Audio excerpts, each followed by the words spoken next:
नमस्कार दोस्तों, मैं डॉक्टर प्रशांत शुक्ला। आज आप लोगों से बात करूंगा आयुर्वेद के बारे में। जैसा आप सभी लोग हमारे बारे में परिचित ही होंगे, मैं डॉक्टर प्रशांत शुक्ला आयुर्वेद डॉक्टर हूं, बीएमएस डॉक्टर हूं। तो दोस्तों, आज हम बात करते हैं बीएमएस डॉक्टर्स या हमारा जितने भी आयुर्वेद प्रोफेशन से जुड़े हुए लोग हैं। शायद कुछ लोग हमारे साथ में जुड़े हुए होंगे, उनको बुरा लग जाए, है ना, कि आयुर्वेद और आयुर्वेद से जुड़े हुए लोग आज पीछे क्यों रह जा रहे हैं। इसके पीछे बहुत बड़ा कारण है। क्यों हमारा आयुर्वेद उतनी तरक्की नहीं कर पा रहा जितनी एलोपैथ कर रहा है। उसका कारण क्या है? उसका सबसे बड़ा कारण है हम लोग। गलती हमारी है, लोगों की नहीं। हमारी गलती क्यों है?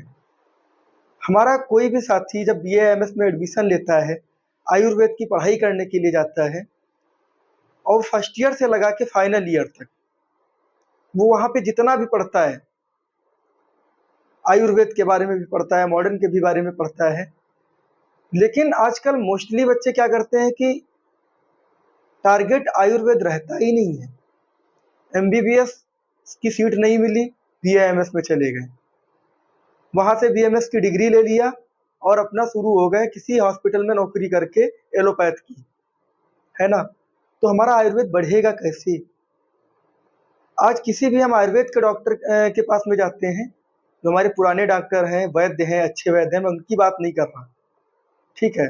जो इस तरीके का कार्य कर रहे हैं, मैं उन्हीं की बात कर रहा हूँ।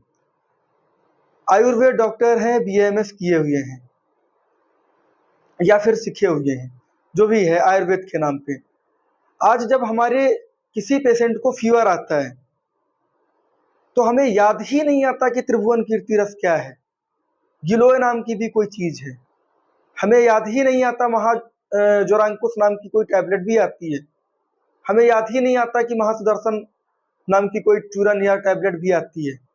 हमें याद ही नहीं रहता अर्जुना अरिष्ट क्या है, तुलसी नाम की भी कोई चीज होती है। जब किसी का फीवर देखते हैं, हमें ये सब चीजें नहीं याद रहती। आखिर में क्यों? फीवर का नाम आते ही हमारे दिमाग में, हमारे जबान पे सबसे पहला एक जो क्वेश्चन आता है या फिर जो आंसर आता है, दोनों चीजें रहती है। कि फीवर का नाम आया, हमारे दिमाग में सबसे पहले क्या सोच लिया? पैरासीटामोल।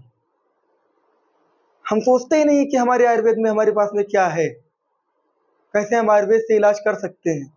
हमारे दिमाग में कभी नहीं आता। तो हमारी जो ये आयुर्वेद की कमजोरी है, ये इसकी कमजोरी की वजह हम ही लोग हैं। हम लोग आयुर्वेद पे ध्यान ही नहीं देते, जानना ही नहीं चाहते कि आयुर्वेद में है क्या, कैसे हम आयुर्वेद से लोगों को ठीक कर सकते हैं।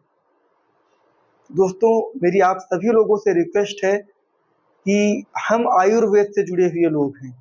हमारी पहचान आयुर्वेद में है, हमारी पहचान एलोपैथ से नहीं होती।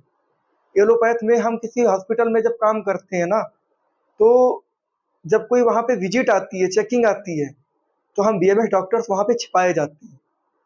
उनसे पूछा जाता है कि आपके यहाँ पे कौन नौकरी कर रहा है, कितने डॉक्टर्स हैं, तो वहाँ पे हमारा नाम नहीं लिया जाता। आखिर में इस चोरी से हम लोग क्यों रह रहे हैं?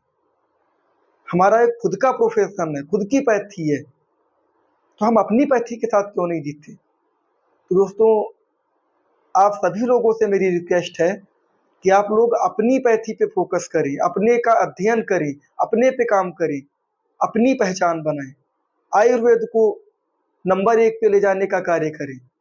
और वो तभी संभव होगा जब हम सब लोग साथ में मिलकर कार्य करेंगे और आयुर्वेद को बढ़ाएंगे। हम आयुर्वेद की मेडिसिन पे फोकस करेंगे। बुखार का नाम लेते हैं, अगर पैरासीटामोल के पीछे हम भाग लेंगे ना, तो हमारा आयुर्वेद कभी आगे नहीं बढ़ पाएगा। हाँ, इमरजेंसी में कभी कभार आपने यूज कर लिया, अलग बात है। लेकिन अगर हम हर स्थिति में एलोपैथ के पीछे ही भागते रहेंगे, तो हमारी क्या पहचान बचेगी? हमें अपनी पहचान को बचाना है, हमें आयुर्वेद को बचाना है, हमें आयुर्वेद को बढ़ाना है। दोस्तों, बस इसी सब बातों को लेके हम आपके बीच में इस वीडियो में आए थे। तो मेरा आप सभी से अनुरोध है, जितने भी हमारे आयुर्वेद के साथी हैं, आप लोगों से हाथ जोड़ के मेरी विनती है कि आयुर्वेद को बढ़ाएं, आयुर्वेद पे काम करें, आयुर्वेद को सीखें, आयुर्वेद को सिखाएं। धन्यवाद।